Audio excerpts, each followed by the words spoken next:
Un nouveau duo s'est formé dans les récents épisodes d'Un si grand soleil. La juge d'instruction Cécile Alphand s'est rapprochée de Christophe Lemeur et tous deux travaillent sur un dossier dans lequel Johanna figure dans la partie adverse. Virgile et Elsa, eux, courent un grave danger en souhaitant mener leur projet jusqu'au bout.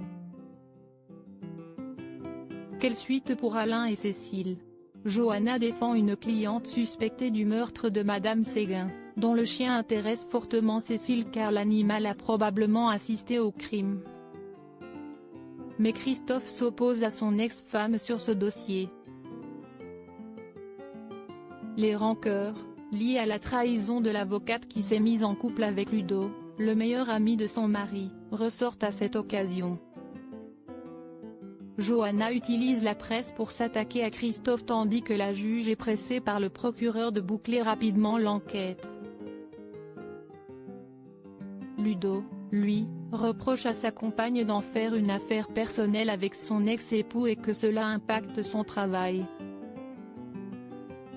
Alain, lui, souhaite faire un point avec Cécile sur leur couple, grandement fragilisé ces derniers temps. Florent pas au bout de ses surprises. L'adultère de Claire découvert par Florent, le confrère de Johanna entend donner une suite à cette trahison. Mais le compagnon de l'infirmière va de révélation en révélation et l'amie de Myriam est contrainte de tout lui avouer.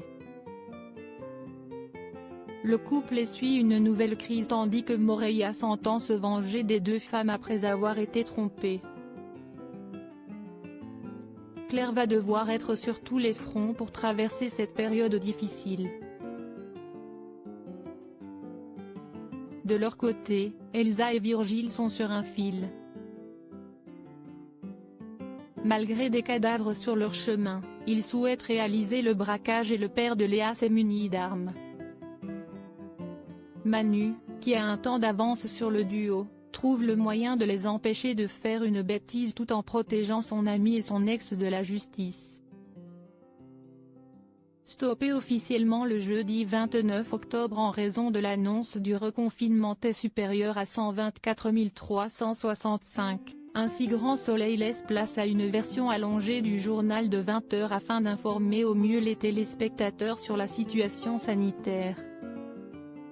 Pour l'heure, aucune date de retour du feuilleton n'a été actée par France 2 même si les tournages se poursuivent à Montpellier.